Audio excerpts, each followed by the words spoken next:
One way that I do body mindfulness is through little routines that I do throughout the day. So, like when I'm putting on my moisturizer in the mornings, I will like rub my head and be like, okay, how is my forehead feeling right now? Oh, there's a tight spot right there. Okay, I'm gonna take a breath and try to relax that. Or I'll go through and like rub my jaw, and lots of times I'll be like, whoa, there's like so much tightness in my jaw right now. I didn't even realize that. Welcome back to the You Need a Counselor podcast.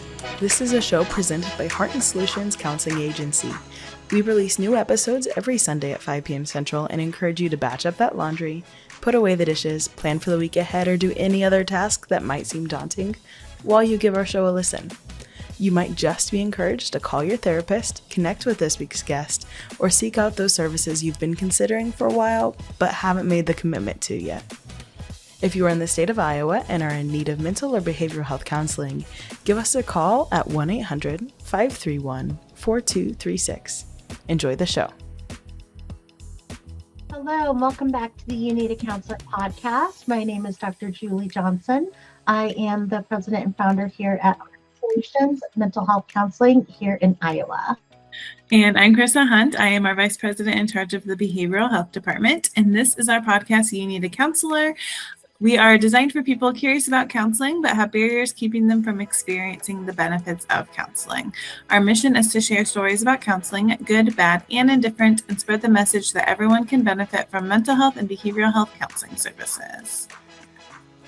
Our guest today joins us for the second time. We've got Alexis Moore here back with us today. And you'll remember Alexis from our episode, Demystifying Bipolar Disorder. We have a lot to talk to Alexis about today, but give you a little background. Alexis is a BHIS counselor here at Heart and Solutions, which is a behavioral health intervention specialist working with children ages 4 to 19.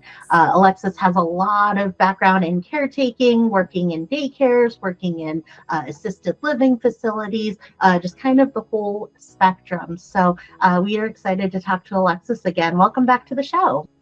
So thanks for having me. I'm super excited to be back. Wonderful. So last time we talked about bipolar disorder, and this week we want to talk a little bit about several things, with the first being self-awareness and body mindfulness. Can you tell us more about that? Yeah. So I think that body mindfulness is one thing that is super, super important that kind of gets missed sometimes, I think, when we're talking about different things that can help us throughout our daily lives. One thing that I think body mindfulness means is being able to like check in with your body, know how you're feeling on the inside, and kind of being able to correlate that to your emotions or the like external experiences that you're having. So yeah, I think that it's something that sometimes people will think about doing like body scans or things like that. But I think that it's really important to do like throughout your daily life, kind of all the time. I think, yeah, like you were saying, a lot of people don't really know much about. I mean, a lot of people, when they think mindfulness, I don't think they think about like their body. They think about like their thoughts and like meditation and things like that. Can you kind of give some examples of like what that means to like a body scan? Like what are you looking for, and what does it mean to have like mindfulness with your body? Yeah. So I think body scans are typically done where you can pay attention to the different parts of your body and see like where you're holding tightness or where there might be some knots or something like that. One way that I do body mindfulness is through little routines that I do throughout the day. So like when I'm putting on my moisturizer in the mornings, I will like rub my head and be like, okay, how is my forehead feeling right now? Oh, there's a tight spot right there. Okay, I'm gonna take a breath and try to relax that. Or I'll go through and like rub my jaw, and lots of times I'll be like, whoa, there's like so much tightness in my jaw right now. I didn't even realize that.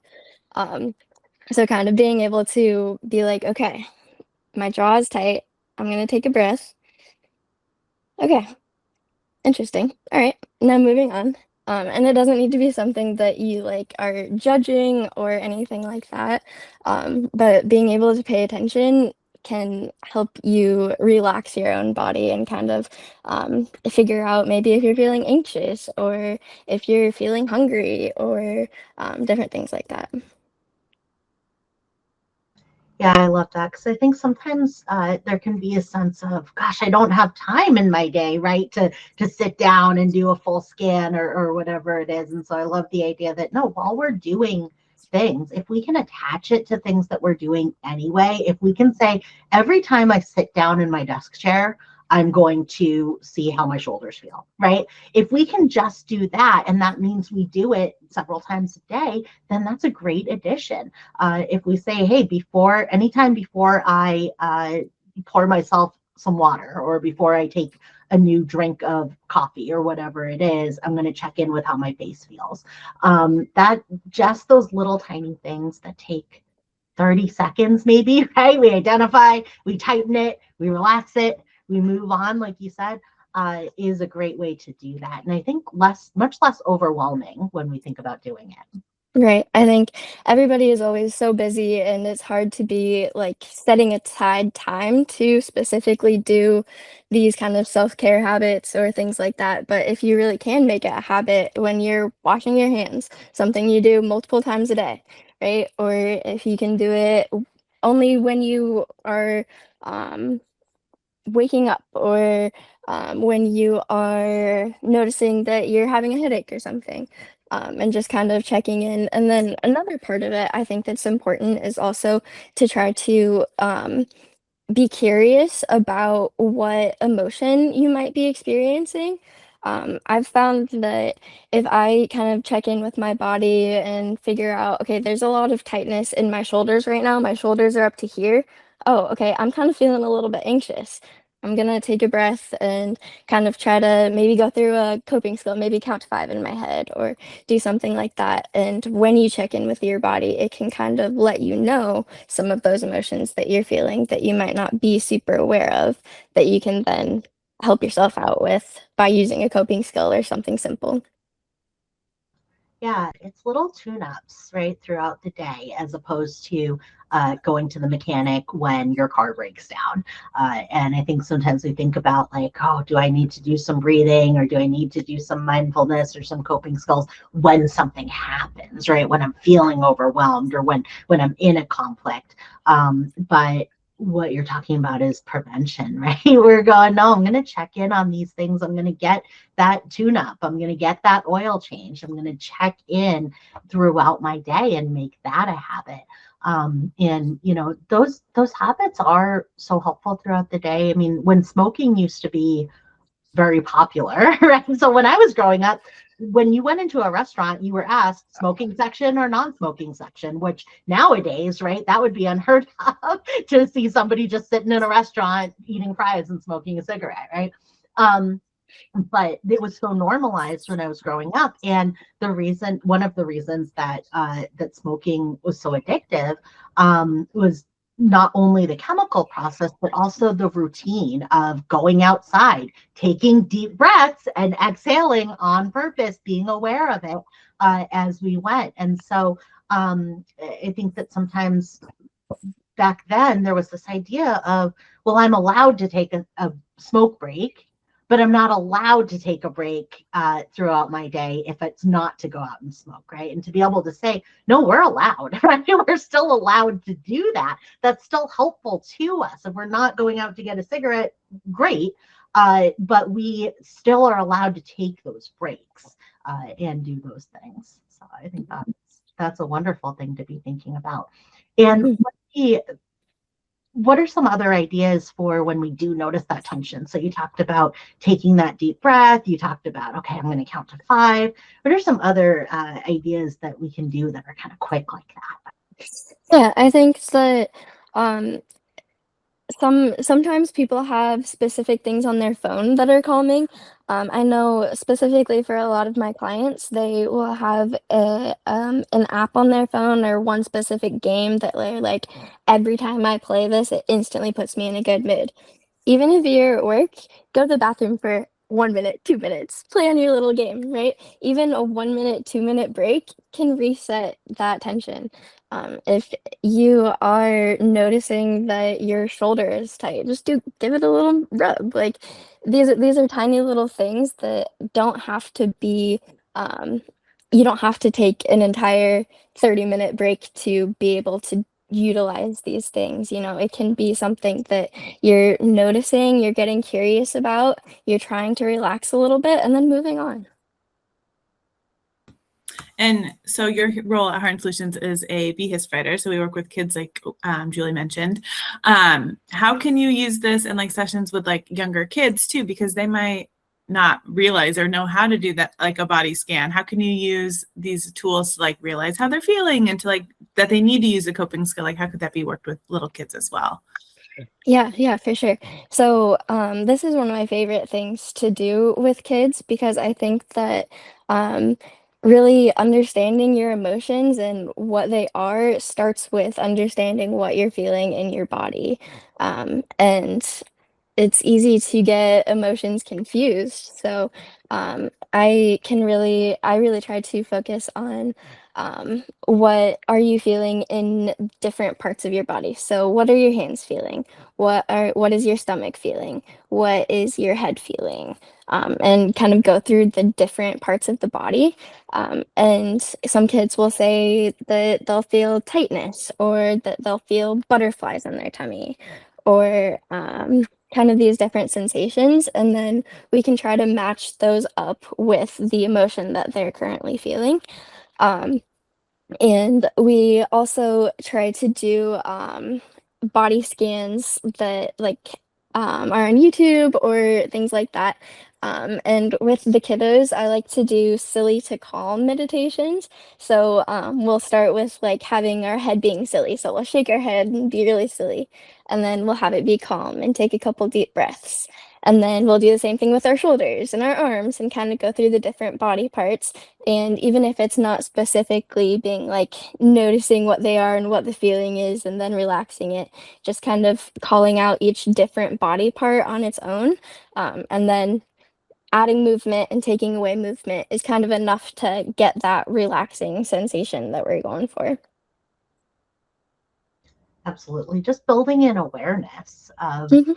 body and of our different, we can go an entire day without thinking about our left elbow, right? And when we're doing those things in purpose and teaching children especially to be aware of their body as they go through the day, I think that's so validating. And it's validating too and useful because children are taught to ignore their bodies when we're little children, right? The act of potty training is teaching us to ignore our bodies.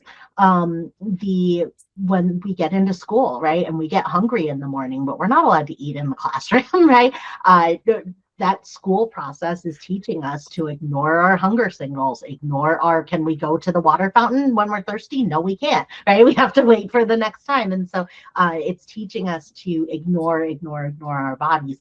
And what you're teaching is ways that even though those structural pieces are going to tell us to ignore our body, that we still as an individual can still keep in contact with our bodies and our sensations that are happening. I think that's so helpful. Yeah. I think that being able to notice the different sensations that are going on in your body is super important.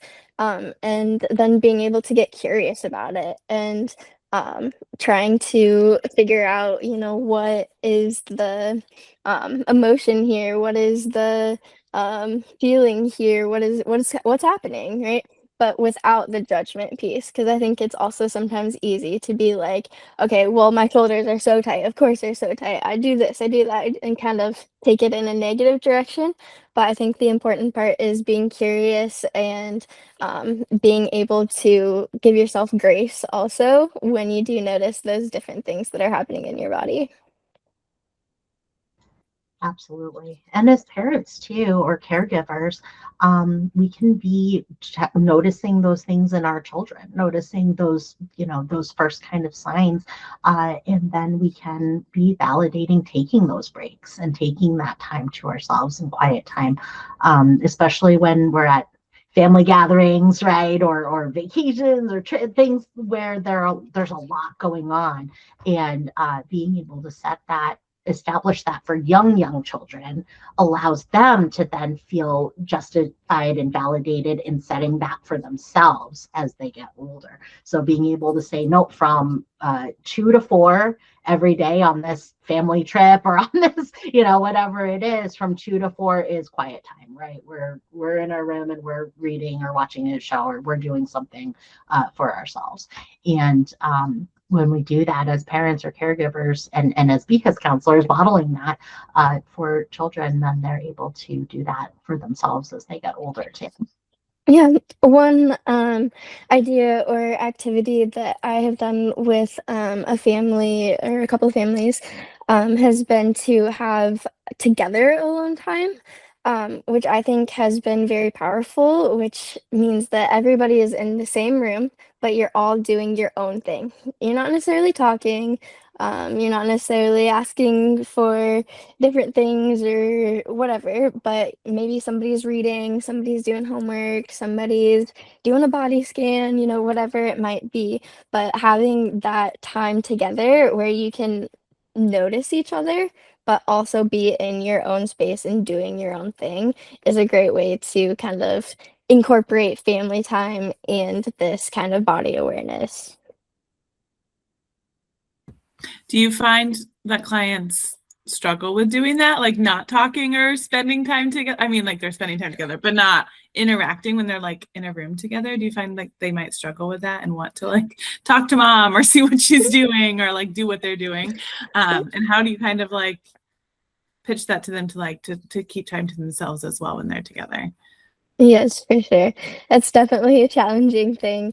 And I think that it's something that needs to be changed for and accommodated for different family types and different ages and things like that. A 5-year-old isn't going to be able to sit still and not talk for an hour like a 16-year-old might be able to, right? But I think that just encouraging that, hey, I love that you're wanting to share this idea with me. And right now it's time to be checking in with our bodies and being alone.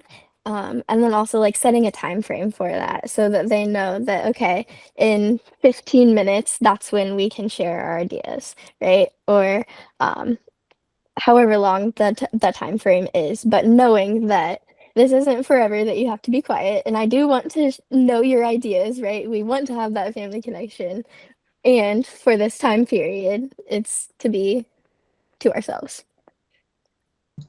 Absolutely. Setting a visible timer, right, especially for those younger kids, is so important to override that feeling of, this is forever. There's no end. And Right. also being able to, especially in the beginning, being able to stop that timer to say those things, because my child's 9 now. She's almost 10. She's able to write things down now. And so if she's got something that she, I don't want to forget to tell you this at bedtime, or I don't want to forget to tell you this at dinner, she writes that stuff down for me on our family sheet. And then we know that we're going to get to it. She's not going to forget to tell me that. And so being able to pause the timer, that visual timer, and say, okay, oh, you've got something exciting to tell me. I want to hear it. Let's pause that, right? Tell me the thing. Okay, let's start it again, right? And that way, the telling or the excitement of like sharing something is able to happen, but it's also establishing that boundary of like, but we're still going to put in 15 minutes, right, of alone time, and being able to touch each other, right? So sitting side by side, my child has to do 20 minutes of reading every day and she hates it. But if I'm reading my book, I used to read my book in the morning before work. And I said, okay, I'm going to start saving it. And I'm going to do my reading when she's doing her reading. And so if she can be, arm to arm with me, or we can be sitting together while we're doing that, that is so helpful to her to have that tactile connection, even though we're not talking and we're reading our own books. And that would be a great time also to like check in and be like, okay, how's our bodies feeling when we're touching versus when we're apart, or things like that, and kind of incorporating that body mindfulness into that too. I love that. Yeah, absolutely good ideas, especially like you said, while you're doing another activity, just like putting that habit in there too, so you don't forget to do that too. And I know you mentioned you want to talk about vulnerability factors as well with counseling. Can you explain what that means to people who are listening who may not know?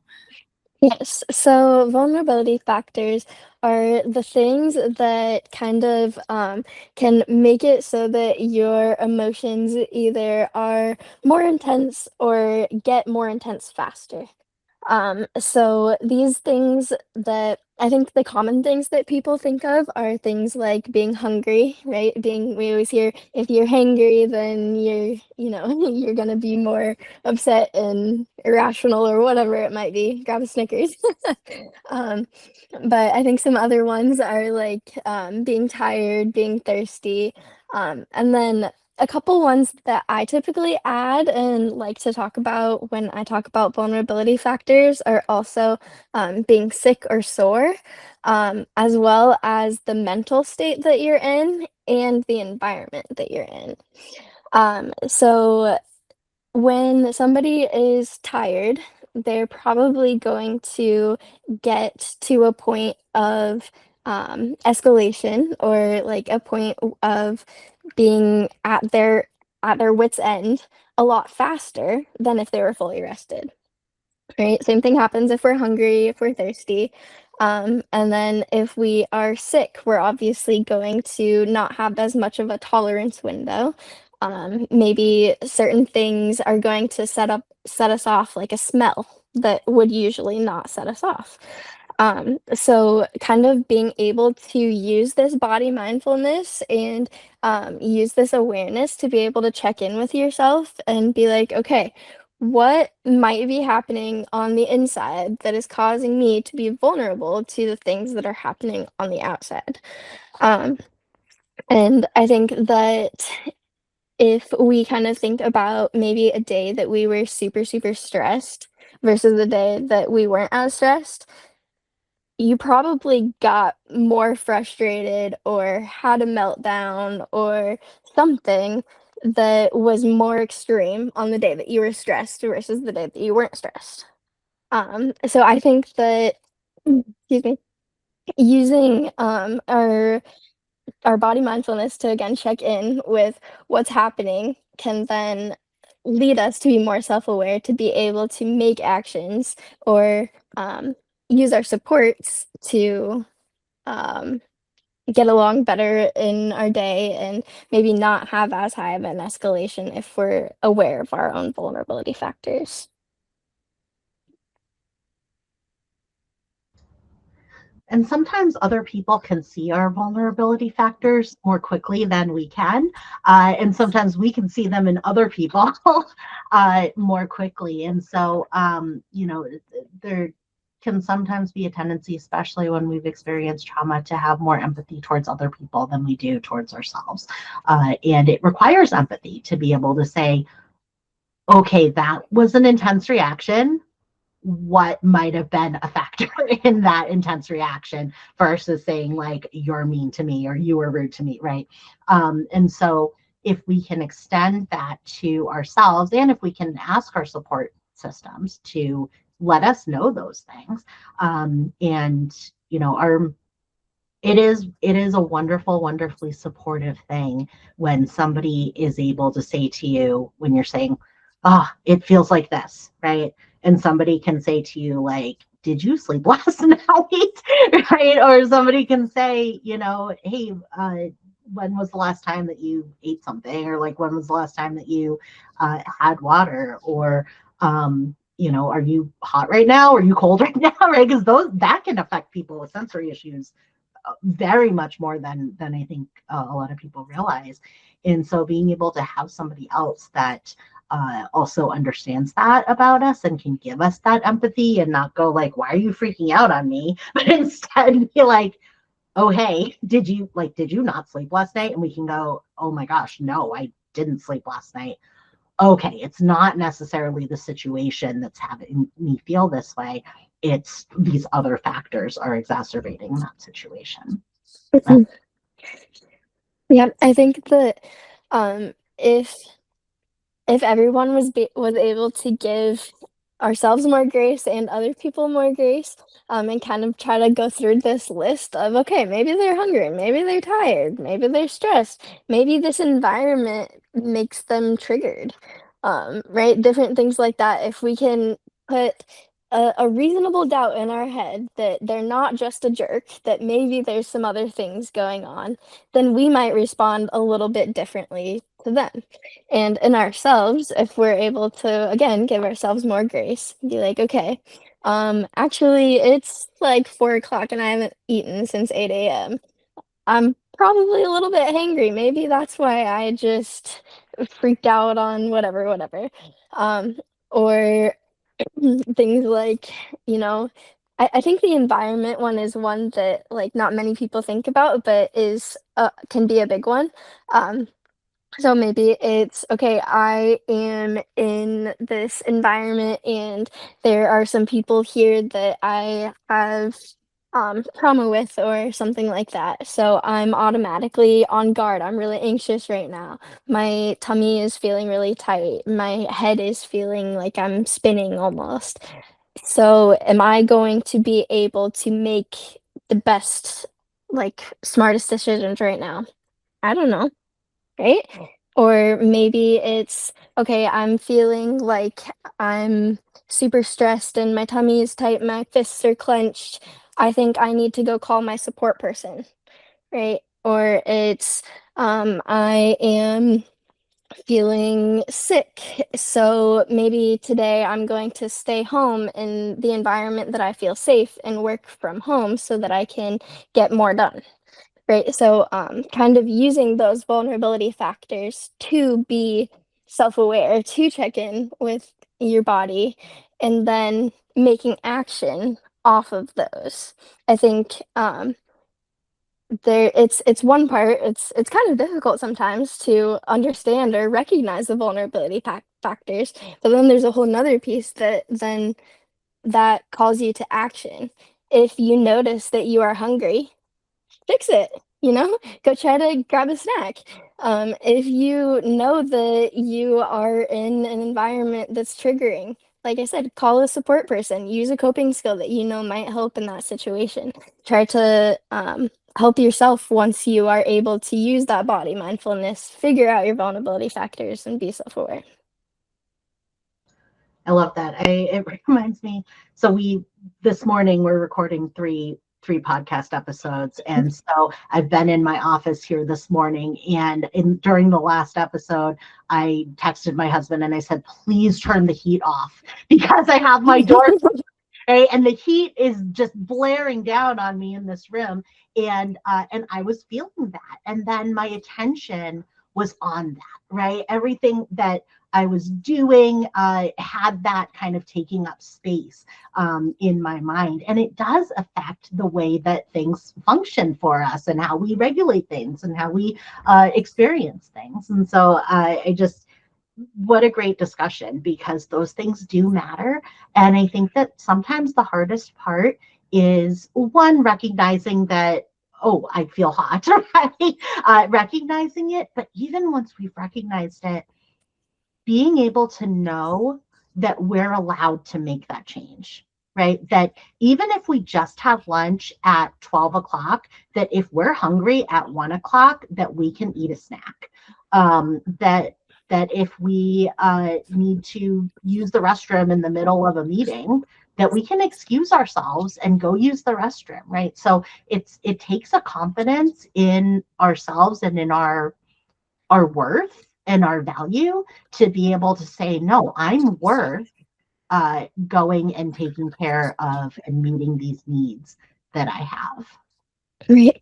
And I think another part to that is also like letting the people know around you if you have a vulnerability factor going on, like if you are doing something where you can't get up and go get a snack at this particular time, maybe you let the person know that you're talking with. You're saying, I feel kind of hangry right now, just so you know. I can't fix it right now, but I just wanted to let you know if I come off a little bit rude, I'm sorry, I didn't mean to. I'm feeling hangry, right? So then the other person is aware and can give you that grace, right?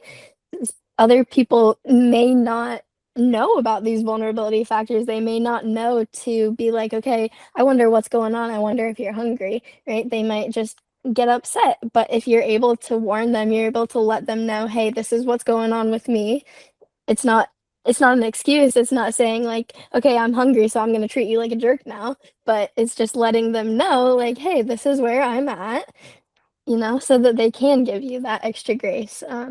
And if depending on the situation, what's going on, whatever, I think that it is important to let other people know, whether that be just the people that is around you or your support people that, like Julie, you texted your husband to make sure that it was cool when you got home. So that was something that, it could ease your mind a little bit. You used your support person to help you there. Um, so I think doing that is also something that can be really beneficial. Absolutely. I last Friday we had QI meeting, and it was and I had not slept the night before, and the entire meeting I said, you guys, I did not sleep last night. I'm running on nothing. I've got nothing. My brain is not working at the speed that it usually does. Mhm. Please just take that into account, right? And it takes self-awareness, but it also takes trust in your team, in the people around you, because the fact that I'm able to say to that QI team, you guys, I'm not functioning right, I'm on hours of sleep, and expecting or having a reasonable expectation that the people that I'm saying that to are going to go, okay, like, yes, if she makes a mistake, if she says the wrong thing, right, that's not just her, that might not be intentional, right? That is so important, but building that trust takes a lot of time also. So how do we build that trust in our support systems so that we can feel comfortable saying, I mean, they're called vulnerabilities, right? So in a way, we're saying to just like an animal isn't going to show a limp when there's other animals around, right? Because then that makes them vulnerable. That makes them a target to other animals that want to eat them. It takes trust for an animal to show a limp, even to show a limp to a human, right? And so how do we build that trust with the people around us? Yeah, I think that it all starts with communication, and just being able to kind of open up slowly, little bits at a time.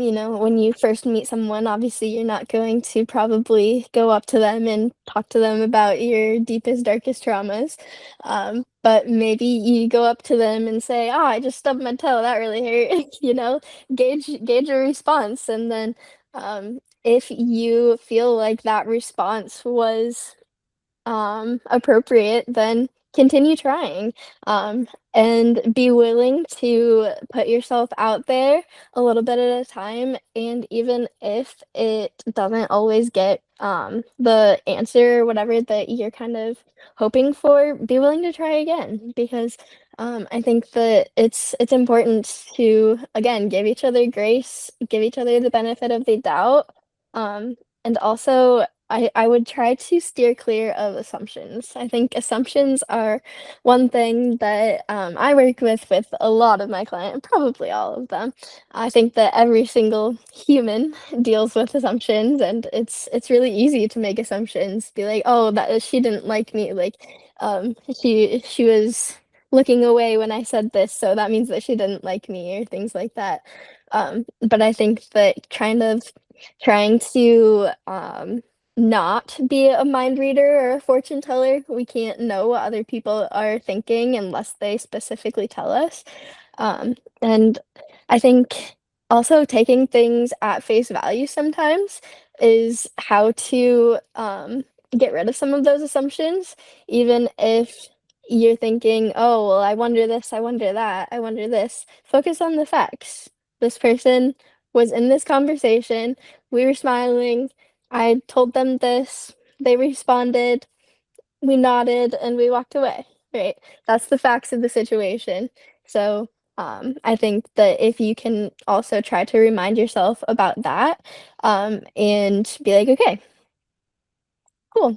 again, just get curious about it, curious about the interaction, and then move on and try again.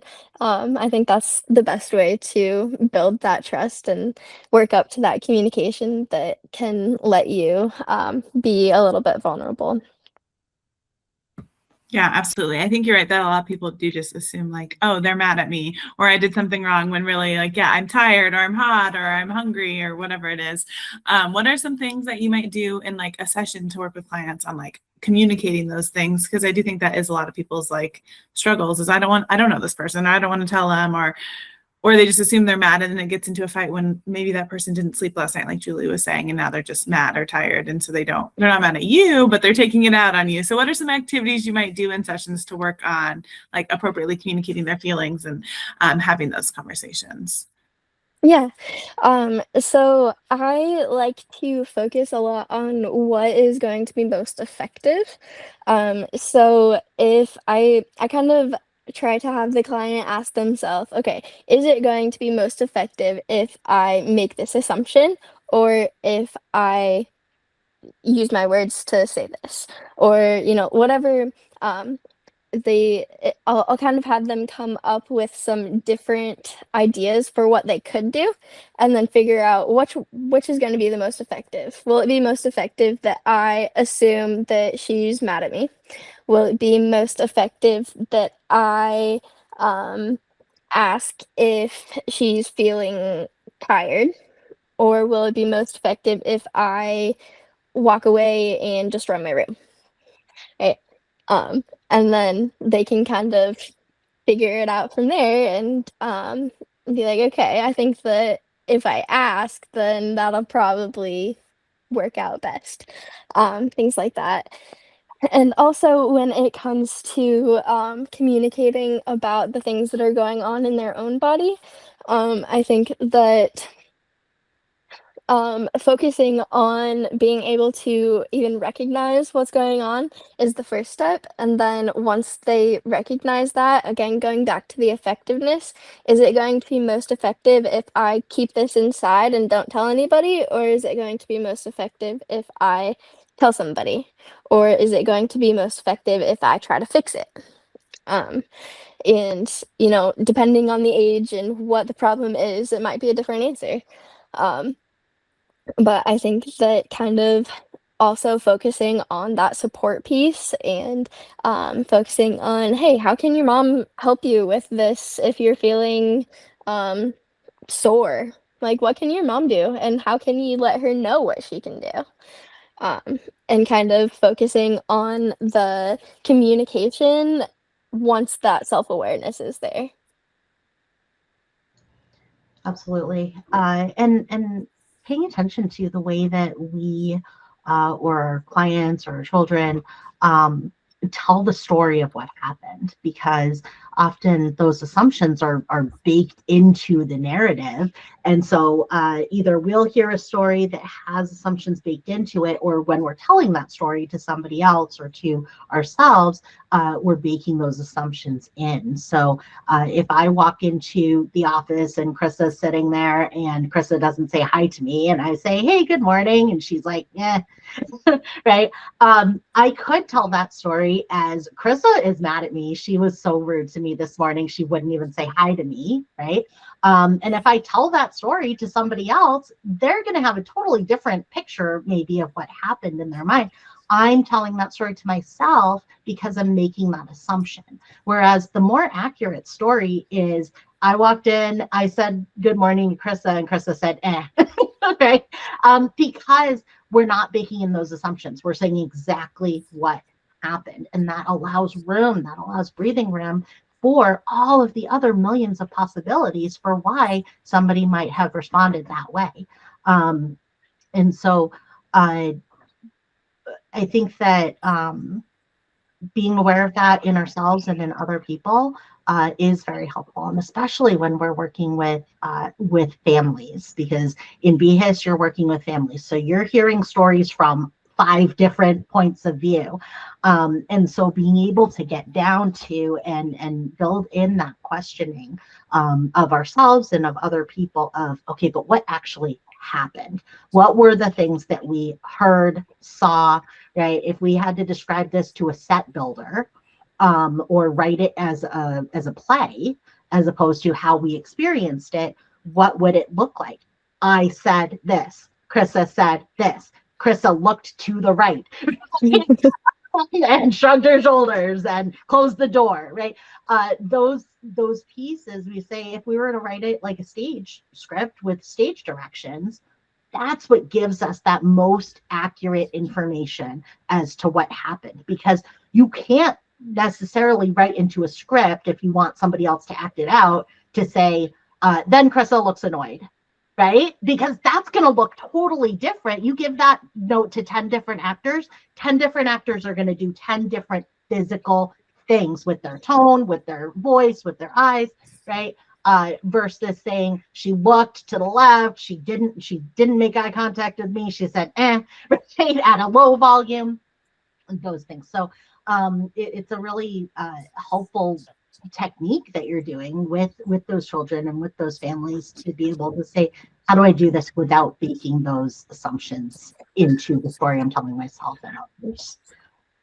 And I think that the best way to work on that is to, once you notice an assumption come up, is to question it, just to ask, right? Is this assumption what is actually happening? So if your assumption was that Krista was mad at you, then you could say, hey, Krista, I noticed that when I walked in and said good morning, you said, how are you feeling? Right? Or are you feeling upset with me? Right? And then she can explain, oh no, I'm not feeling upset with you. I just didn't sleep at all last night, and so it's a morning for me. Right? And then you're at the point of understanding instead of assumption. And as human beings, we're selfish creatures, right? Just by nature. I mean, most animals are. Their drive is survival, self-preservation. So, but we can use that in counseling, right? We can use the fact that, like, yeah, we're going to look at it from our own point of view, and we're going to do things that best serve ourselves, which means that when we say what's the most effective, it begs the question, what is the goal here? Right? So when I'm deciding what to do, if I should ask the person what's going on, if I should ignore it, if I should retaliate and be rude to them the next time I see them, right? We want to look at what is the goal. And you brought up, what is the goal? What's most effective towards that goal? And if the goal is, well, it bothered me because I like Krissa and I don't want her to be mad at me, right? Then, okay, what is most effective towards that goal? If the goal is, I don't like Krissa and now I want a reason to be mad at her, right? Then that's going to be a different thing. And most people are not going to say, oh, my goal is that I don't like that, I want to punish this person or whatever it is, right? And so being able to have that goal in mind of, like, no, the goal is connection here, right? What's most effective plan of action towards that? And sometimes that's talking to Krissa, or sometimes it's going, the best plan of action for me, it is an action to change my thinking about the situation. Even if I never ask Krissa about it, if I change my thinking about the situation, that's going to inform how I act towards Krissa the next time I say good morning to her. And so doing that internal work is taking an action step, even if it never involves the other person. Mm-hmm. And I think that, again, kind of going back to the body mindfulness, you can use that body mindfulness to figure out when you are making those assumptions, right? If you walked into a room and this situation that we're talking about happened, in your body, you're probably going to start feeling, maybe your stomach starts to go in twists, maybe your throat goes into a knot, maybe you start to have racing thoughts, right? So those body signs can tell you, okay, I just made the assumption that Chris is mad at me. Now I'm starting to feel anxious. I'm going to do an action step that's going to hopefully let me not feel anxious anymore, whether that be changing your opinion in your mind, talking to Chris about it, whatever the action is, kind of using all of those steps to make yourself feel better about the situation. Yeah, absolutely. So if somebody is listening to this episode and is wanting to like become more mindful with their body and kind of like go through this process of like figuring out like, okay, what's causing me to feel tension or whatever. I know you mentioned body scans. Is there anything else they can do? And like, how do they kind of get started? Like if like, okay, today I'm going to start becoming mindful of my body. Like what are their next steps? Yeah, I think that if you could pick just one habit to, um, add a body scan into, whether that's washing your hands, putting on your moisturizer, brushing your hair, whatever it is. You pick one habit and every day you practice checking in with your body. Okay, what's my forehead doing? What's my jaw doing? What's my shoulders doing? And then just kind of going through and then taking a breath and relaxing. If you can pick one habit and stick to it, then maybe in a couple weeks you pick another habit and you add another body scan throughout the day. And the more that it becomes a habit, the more that you'll notice yourself doing it randomly throughout the day without even intentionally sticking it to a different habit. And I think that correlating how your body is feeling in that moment with the emotion that you're currently feeling is a good way to kind of get that body and brain piece linked as well. And if somebody might be on the fence about starting behavioral counseling for their children, so if we're listening and we're going, I need practice with those skills. How do I teach my kids how to practice those skills when I don't feel like I do it, or where I feel like I'm starting from zero? What suggestion might you give somebody maybe on the fence about starting behavioral health intervention for their kids? Yeah, I would say that behavioral health counseling is something that can be super, super helpful with lots of different things. And if you're on the fence about it, I would say go for it and try it out. And there's so many different things that not only your kids can be taught, but you can be taught throughout the process as well. I think BHIS is super family oriented and is very much like kids and parents all are learning together and growing together. So if you are interested in growing yourself also, like BHIS is a great opportunity to do family growth. Yeah, definitely. Well, thank you for joining us again, Alexis. And if you are listening and interested in starting counseling with Alexis or BHIS counseling with anywhere throughout the state, you can find her bio and more info at heartandsolutions.net.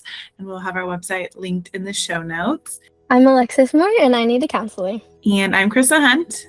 And I'm Julie Johnson and we need a counselor. And so do you.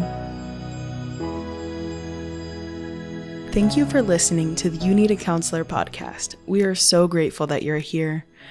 You can also find and connect with You Need a Counselor on Facebook and Instagram.